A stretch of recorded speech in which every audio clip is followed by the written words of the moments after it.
Hi all, welcome back to K2CSC. So നമ്മൾ ഇന്ന് ഈ വീഡിയോയിൽ നോക്കാൻ പോകുന്നത് എസ്8ലെ ഡിസ്ട്രിബ്യൂട്ടഡ് കമ്പ്യൂട്ടിംഗ് എന്ന് പറയുന്ന പേപ്പറാണ്. സോ മൊഡ്യൂൾ 1 ആണ് നമ്മൾ ആദ്യം നോക്കുന്നത്. Distributed system basics and computation model. എന്താണ് ഡിസ്ട്രിബ്യൂട്ടഡ് സിസ്റ്റം, പിന്നെ കമ്പ്യൂട്ടേഷൻ മോഡൽ എന്താണ്? സോ ഈ കാര്യങ്ങളൊക്കെയാണ് നമ്മൾ ആദ്യം മൊഡ്യൂൾ 1 പഠിക്കാൻ പോകുന്നത്. ഓക്കെ, അപ്പോൾ ഫസ്റ്റ് ഓഫ് ഓൾ തന്നെ നമ്മുടെ സബ്ജക്റ്റായ ഡിസ്ട്രിബ്യൂട്ടഡ് കമ്പ്യൂട്ടിംഗ്, അതിൻ്റെ അകത്ത് വരുന്ന ഡിസ്ട്രിബ്യൂട്ടഡ് സിസ്റ്റം എന്താണെന്ന് മനസ്സിലാക്കാം. ഓക്കെ, സോ ഡിസ്ട്രിബ്യൂട്ടഡ് സിസ്റ്റത്തിനെ ബേസ് ചെയ്തൊരു 5 പോയിന്റ് നമുക്ക് നോക്കാനുണ്ട്. ഇപ്പോൾ എന്താണ് ഡിസ്ട്രിബ്യൂട്ടഡ് സിസ്റ്റം എന്ന് പറഞ്ഞാൽ, A distributed system is a collection of independent computer that are connected together as single system. എന്താണ്, ഒരുപാട് കമ്പ്യൂട്ടേഴ്സിനെ ഒരൊറ്റ സിംഗിൾ സിസ്റ്റം പോലെ കണക്ട് ചെയ്ത് വച്ചേക്കുന്നതിനെയാണ് ഡിസ്ട്രിബ്യൂട്ടഡ് സിസ്റ്റം എന്ന് പറയുന്നത്. ഇപ്പോൾ ഈ സെൻറ്റൻസ് ക്ലിയർ ആയല്ലോ. എന്താ distributed system? It is a collection of independent computer, means ഓരോരോ കമ്പ്യൂട്ടേഴ്സിൻ്റെ കളക്ഷനാണ്, ചുമ്മാ ഇരിക്കുകയല്ല. That are connected together as a single system. അപ്പോൾ ഇതെന്താ, ഒരു സിംഗിൾ സിസ്റ്റം പോലെ കണക്ട് ചെയ്തേക്കുവാണ്. ഇനി എന്താ പറയുന്നത്, these computers are autonomous. Autonomous means ഈ പറയുന്ന ഓരോ ഇൻഡിപെൻഡൻറ്റ് കമ്പ്യൂട്ടറും ഓട്ടോണോമസ് ആണ്. അതായത് ഓട്ടോണോമസ് മീൻസ് അതിൻ്റേതായിട്ടൊരു പ്രൈവറ്റ് കൺട്രോൾ ഉണ്ട്. പ്രൈവറ്റ് കൺട്രോൾ ഉണ്ടെന്ന് വെച്ചാൽ അതിൻ്റേതായിട്ടുള്ള ഫങ്ഷൻസ് ആ കമ്പ്യൂട്ടർ തന്നെയാണ് ചെയ്യുന്നത്. അതാണ് ഓട്ടോണോമസിൻ്റെ അർത്ഥം. ഇനി മൂന്നാമത്തെ പോയിന്റ് എന്താ, each computer in the distributed system is called node.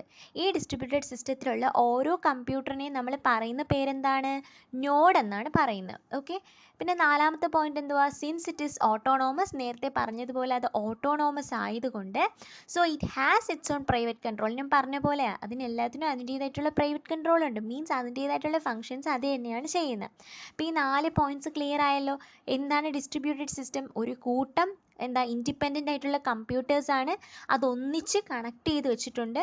ഈ പറയുന്ന ഓരോ കമ്പ്യൂട്ടറും ഓട്ടോണോമസ് ആണ്, അതായത് അതിൻ്റേതായിട്ടുള്ള പ്രൈവറ്റ് കൺട്രോൾ ഉണ്ട്. ഓരോ കമ്പ്യൂട്ടറിനെയും പറയുന്ന പേരാണ് നോഡ്. ഇനി നമുക്ക് 5ാമത്തെ പോയിന്റ് നോക്കാം. ഇനി എന്താ പറയുന്നത്, there should have a medium for these interconnected system to pass the message. അതായത് ഒരുപാട് കമ്പ്യൂട്ടേഴ്സ് ഇല്ലേ, ഇപ്പോൾ കമ്പ്യൂട്ടർ ABCD അങ്ങനെ ഒരുപാട് കമ്പ്യൂട്ടേഴ്സ് ഉണ്ടെങ്കിൽ ഈ കമ്പ്യൂട്ടേഴ്സിനൊക്കെ പരസ്പരം മെസ്സേജ് പാസ് ചെയ്യാനായിട്ടൊരു മീഡിയം ഉണ്ട്. അതായത് A എന്ന് പറയുന്ന കമ്പ്യൂട്ടർ അല്ലെങ്കിൽ ആ നോഡ് അയക്കുന്ന മെസ്സേജ് B എന്ന് പറയുന്ന കമ്പ്യൂട്ടർ അല്ലെങ്കിൽ നോഡിലോട്ട് എത്താനൊരു മീഡിയം ഉണ്ട്. അതുപോലെ B to C ആയാലും C to D ആയാലും എനിവേ അവരുടെ ഇടയിലൊക്കെ എന്തുണ്ട്, ഒരു കമ്മ്യൂണിക്കേഷൻ മീഡിയം ഉണ്ട്. There should have a medium for these interconnected system to pass the message. Okay, next നമ്മൾ നോക്കുന്ന ടോപ്പിക് എന്ന് പറയുന്നത് ക്യാരക്ടറിസ്റ്റിക്സ് ആണ്. അതായത് നമ്മുടെ ഈ ഡിസ്ട്രിബ്യൂട്ടഡ് സിസ്റ്റത്തിൻ്റെ ക്യാരക്ടറിസ്റ്റിക്സ്. അപ്പോൾ 4 ക്യാരക്ടറിസ്റ്റിക്സ് ആണ് നമുക്ക് നോക്കാനുള്ളത്. ആദ്യത്തെ ക്യാരക്ടറിസ്റ്റിക്സ് നോക്കാം. No common physical clock. അതായത് ഇപ്പോൾ ഡിസ്ട്രിബ്യൂട്ടഡ് കമ്പ്യൂട്ടർ സിസ്റ്റത്തിൽ ഒരുപാട് കമ്പ്യൂട്ടേഴ്സ് ഇല്ലേ, ഈ ഓരോ കമ്പ്യൂട്ടേഴ്സിനും എന്താ ഇൻഡിവിജ്വൽ ആയിട്ട് ഓരോ ഫിസിക്കൽ ക്ലോക്കുകളുണ്ട്. അല്ലാതെ കോമൺ ആയിട്ട് എല്ലാവർക്കും കൂടെ ഒരു ഫിസിക്കൽ ക്ലോക്ക് അല്ല. ഫിസിക്കൽ ക്ലോക്ക് എന്ന് പറഞ്ഞിവിടെ മീൻ ചെയ്യുന്നത്, ഇപ്പോൾ A എന്ന് പറയുന്ന കമ്പ്യൂട്ടർ B എന്ന് പറയുന്ന കമ്പ്യൂട്ടറിലോട്ട് ഏതെങ്കിലും മെസ്സേജ് ട്രാൻസ്ഫർ ചെയ്യുന്ന സമയത്ത് A എന്ത് ചെയ്യുമെന്ന് പറഞ്ഞാൽ ആ മെസ്സേജ് ട്രാൻസ്ഫർ ചെയ്ത ടൈമും കൂടെ അറ്റാച്ച് ചെയ്തിട്ടായിരിക്കും Bയിലോട്ട് അയക്കുന്നത്. ഓക്കെ, അതുപോലെ B Cക്ക് മെസ്സേജ് അയക്കുമ്പോൾ C Dക്ക് മെസ്സേജ് അയക്കുമ്പോൾ എല്ലാം അവരുടേതായിട്ടുള്ള ടൈം ആയിരിക്കും എന്ത് ചെയ്യുന്നത്, അറ്റാച്ച് ചെയ്ത് നെക്സ്റ്റ് മീഡിയത്തിന് അയക്കുന്നത്. അല്ലാതെ കോമൺ ആയിട്ടൊരു ഫിസിക്കൽ ക്ലോക്ക് ഇല്ല. അതാ പറയുന്നത്, at the time of sharing data between nodes. ഈ നോഡുകളുടെ ഇടയിൽ ഡേറ്റ ഷെയർ ചെയ്യുമ്പോൾ each node should introduce their own common physical clock to the next node. അതായത് ഓരോ നോഡും അവരുടേതായിട്ടുള്ളൊരു ഫിസിക്കൽ ക്ലോക്ക് എന്ത് ചെയ്യുന്നു, നെക്സ്റ്റ് നോഡിലോട്ട് മീൻസ് ഇൻട്രൊഡ്യൂസ് ചെയ്യുന്നു. അതായത് അവർ മെസ്സേജ് അയക്കുന്ന ടൈമിൽ ആ ഒരു ടൈമും കൂടെ അറ്റാച്ച് ചെയ്തിട്ടായിരിക്കും എന്ത് ചെയ്യുന്നത്, നെക്സ്റ്റ് നോഡിലോട്ട് മെസ്സേജ് അയക്കുന്നത്. ഇനി നെക്സ്റ്റ് പോയിന്റ് എന്ന് പറയുന്നത് നോ ഷെയർഡ് മെമ്മറി. അതായത് എല്ലാവർക്കും കൂടെ കോമൺ ആയിട്ടൊരു മെമ്മറി അല്ല. എന്താ പറയുന്നത്, there is no shared memory. എല്ലാവർക്കും കൂടെ കോമൺ ആയിട്ടൊരു മെമ്മറി അല്ല. That means they can pass the message for their communication. അതായത് ഇപ്പോൾ ABC അങ്ങനെ 3 കമ്പ്യൂട്ടർ ഉണ്ടെങ്കിൽ 3 പേർക്കും കൂടെ ഒരു കോമൺ മെമ്മറി അല്ല. അവരെന്ത് ചെയ്യുന്നു, അവരുടേതായിട്ടുള്ള മെസ്സേജ് പരസ്പരം പാസ് ചെയ്താണ് വർക്കിംഗ് നടത്തുന്നത്. അല്ലാതെ എല്ലാവരും കൂടെ ഒരു കോമൺ മെമ്മറിയിലോട്ടല്ല മെസ്സേജസ് പുട്ട് ചെയ്യുന്നത്. അതിന് പകരം എന്താ ചെയ്യുന്നത്, എല്ലാവരും അവരുടേതായിട്ടുള്ള മെസ്സേജ് പരസ്പരം പാസ് ചെയ്യുന്നു. ഇനി മൂന്നാമത്തെ function geographical separation.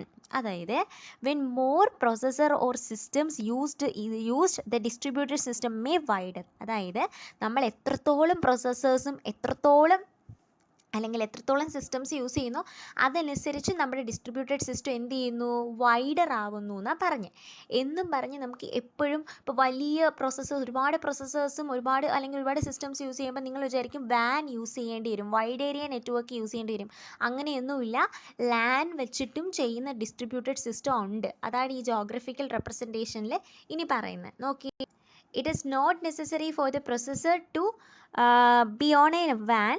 Processors are connected on LAN is also regarded as distributed system. Okay. ഇനി നാലാമത്തെ ക്യാരക്ടറിസ്റ്റിക്സ് നോക്കാം. Autonomy and heterogeneity. അതായത് the processors are run in different speed but they act together. അതായത് ഇതിൻ്റെ അകത്ത് യൂസ് ചെയ്തേക്കുന്ന ഓരോ പ്രൊസസ്സറും different സ്പീഡിലാണ് റൺ ചെയ്യുന്നത്. പക്ഷേ എന്താ, ലാസ്റ്റ് അവരെല്ലാവരും കൂടെ ഒന്നിച്ച് ആക്ട് ചെയ്തിട്ടാണ് ഒരു ഔട്ട്പുട്ട് തരുന്നത്. അതായത് ഇപ്പോൾ നമ്മൾ 6 പ്രൊസസ്സേഴ്സ് ഉണ്ടെങ്കിൽ 6 പ്രൊസസ്സേഴ്സിൻ്റെ സ്പീഡ് ഡിഫറെൻ്റ് ആയിരിക്കും. അപ്പോൾ ഇതിന് പറയുന്നൊരു ടേമാണ് ലൂസ്ലി കപ്പിൾഡ്. ലൂസ്ലി കപ്പിൾഡ് എന്ന് പറഞ്ഞാൽ means different speed of the processor. ഓരോ പ്രൊസസ്സറിനും ഡിഫറെൻറ്റ് സ്പീഡാണ്. The processors are not depend to one another. ഒരു പ്രൊസസ്സർ മറ്റൊരു പ്രൊസസ്സറിനെ ഡിപ്പെൻഡ് ചെയ്തിരിക്കത്തില്ല. കാര്യം എന്താ, ഓരോ പ്രൊസസ്സറിൻ്റെ സ്പീഡ് ഡിഫറെൻ്റ് ആണ്. ഈ ഒരു ടേം ഓർത്തിരിക്കുന്നത് ലൂസ്ലി കപ്പിൾഡ്. അതിനെയാണ് ഓട്ടോണമി ആൻഡ് ഹെട്രോജിനിറ്റി എന്ന് പറയുന്നത്. അപ്പോൾ നമുക്ക് ക്യാരക്ടറിസ്റ്റിക്സ് നോക്കാം. ആദ്യത്തെ എന്താ, ഫിസിക്കൽ ക്ലോക്ക് ഇല്ല. അതായത് ഒരു നോഡ് മറ്റൊന്നിലോട്ട് മെസ്സേജ് സെൻഡ് ചെയ്യുന്ന ടൈമിൽ അതിൻ്റെ ടൈമും കൂടെ അറ്റാച്ച് ചെയ്ത് പോകും. അങ്ങനെ ഓരോ നോഡിനും എന്താ സെപ്പറേറ്റ് ആയിട്ടുള്ള ഫിസിക്കൽ ക്ലോക്കുകളുണ്ട്. പിന്നെ നോ ഷെയർഡ് മെമ്മറി മീൻസ് എല്ലാവരും അവരുടെ ഡേറ്റ ഒരു കോമൺ മെമ്മറിയിലല്ല ഷെയർ ചെയ്യുന്ന അല്ലെങ്കിൽ പുട്ട് ചെയ്യുന്ന. അവർ പരസ്പരം എന്ത് ചെയ്യുന്നു, ഒരു മെസ്സേജ് ഒരാൾക്ക് പാസ് ചെയ്യുന്നു, അയാൾ അടുത്ത ആൾക്ക് പാസ് ചെയ്യുന്നു, ആ രീതിക്കാണ് പോകുന്നത്. പിന്നെ ജോഗ്രഫിക്കൽ സെപ്പറേഷൻ. നമ്മുടെ പ്രൊസസ്സർ എത്രത്തോളം വലുതാവുന്നു അതനുസരിച്ച് നമ്മുടെ ഡിസ്ട്രിബ്യൂട്ടഡ് സിസ്റ്റവും വൈഡർ ആവും എന്നും പറഞ്ഞ് എന്താ പറഞ്ഞത്, വാൻ തന്നെ യൂസ് ചെയ്യണമെന്നില്ല, ലാൻ യൂസ് ചെയ്ത കേസും ഉണ്ട്. പിന്നെ ഓട്ടോണമി ആൻഡ് ഹെട്രോജിനിറ്റി, അവിടെ യൂസ് ചെയ്യേണ്ട ടേമാണ് ലൂസ്ലി കപ്പിൾഡ്. അതായത് ഓരോ പ്രൊസസ്സറിനും ഓരോ സ്പീഡായിരിക്കും, പക്ഷേ എന്താ, ലാസ്റ്റ് അവർ ഒന്നിച്ച് ആക്ട് ചെയ്യും.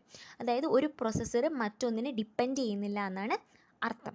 ഓക്കെ, ബാക്കി നമുക്ക് നെക്സ്റ്റ് വീഡിയോയിൽ നോക്കാം.